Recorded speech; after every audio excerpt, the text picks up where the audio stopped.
Bonjour à tous, heureux de vous retrouver sur le plateau de Paris Turf TV pour votre quotidienne reçue 5 sur 5, l'émission du Quintet Plus et du 5-5. Pour m'accompagner aujourd'hui, Mathieu Leballeur. Bonjour Mathieu. Bonjour Philippe, bonjour à tous. Mathieu, direction Cabourg ce vendredi soir, le prix Paul Viel, 7 et 8 ans, 2850 mètres, un recul de 25 mètres à 97 000 €. On va dire que c'est pas la plus belle de l'année, hein, celle-là. Non, vous avez raison, un quintet assez difficile à déchiffrer avant le coup, avec quand même quelques chances qui se détachent, mais ça reste quand même une épreuve très ouverte. Ouais, ça va pas être simple, je vous ai pas fait un cadeau. On va écouter votre sélection, Mathieu. Alors mon favori, le 2 Usao de Blary, le 16 Univers Solaire, le 11 Tika de Chardet, le 13 Ténor de Corbon, le 6 Ulysse de la Balle, l'As Tequila du Soir, le 7 Unissimo et le 9 Ufana Nantes. Concernant votre favori, le 2, Usao de Blary, un cheval qui traverse une belle passe actuellement, comme l'atteste sa dernière tentative, c'était à Graines, on va le voir, c'est notre course référence. Il a se classer deuxième.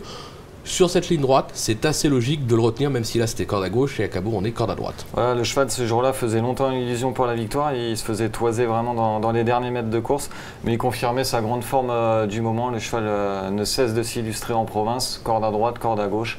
Peu importe, aucun souci avec lui. Les pensionnaires de Christian Boinard réalisent vraiment un superbe début d'année. Je crois qu'au classement des propriétaires, il est dans le trio de tête. Donc pour un entraîneur provincial, c'est vraiment une sacrée performance. Le cheval, il évoluera sur une distance de tenue à son entière convenance. Et on a fait appel à Franck Nivard pour mettre vraiment tous les atouts de son côté. Il s'élance au premier échelon, ce qui est toujours un atout à Cabourg. C'est clair. Je pense que Franck va être patient au début de parcours, mais au dernier kilomètre, on va mettre le clignotant et envoyer. Après, il a besoin de personne dans un parcours. Je pense que c'est un favori assez intéressant. Ouais, une base assez solide, voilà, au papier. Vous lui opposez un cheval qui est en 25 mètres, le 16 Univers Solaire, cheval qui est au top, comme l'atteste son récent succès sur la piste d'Alençon. Il fait bien Cabourg, par contre il restera ferré, ça vous inquiète pas? Non, ça m'inquiète pas, il a déjà très bien fait ferré. C'est un cheval assez souffreteux, donc on le défère essentiellement sur l'herbe, où il prend moins dur au niveau de ses jambes.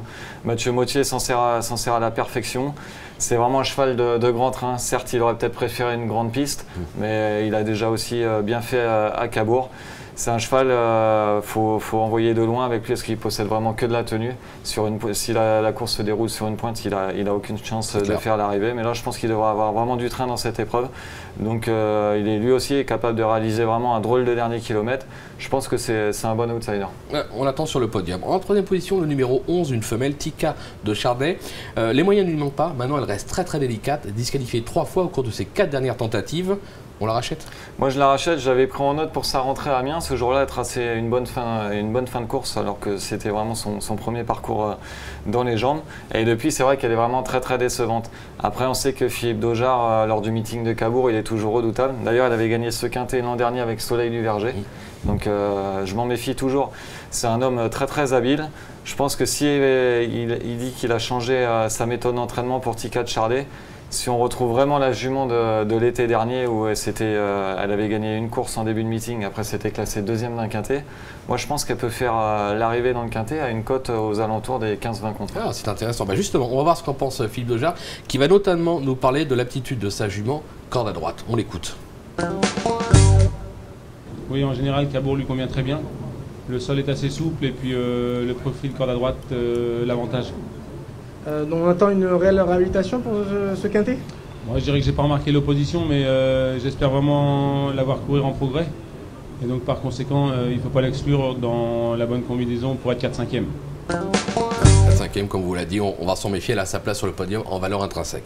En quatrième position, le numéro 13, Ténor de Corbon, cheval qui alterne le bon et le moins bon. Une sortie à Cabourg, c'était en 2012, une 3e place à la clé.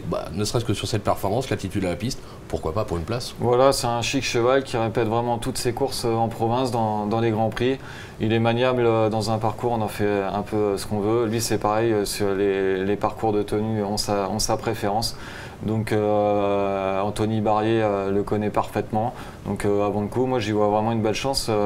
Une chose est sûre, il ne va pas lâcher le morceau. Donc non, c'est un 4-5e envisageable. Ok, en 5e position justement, le 6, Ulysse de la Balle, un vrai droitier. Maintenant la constance n'était pas son fort. Et moi, j'ai une petite interrogation, vous allez me dire si j'ai raison ou tort. J'ai la sensation de plutôt l'apprécier sous la selle.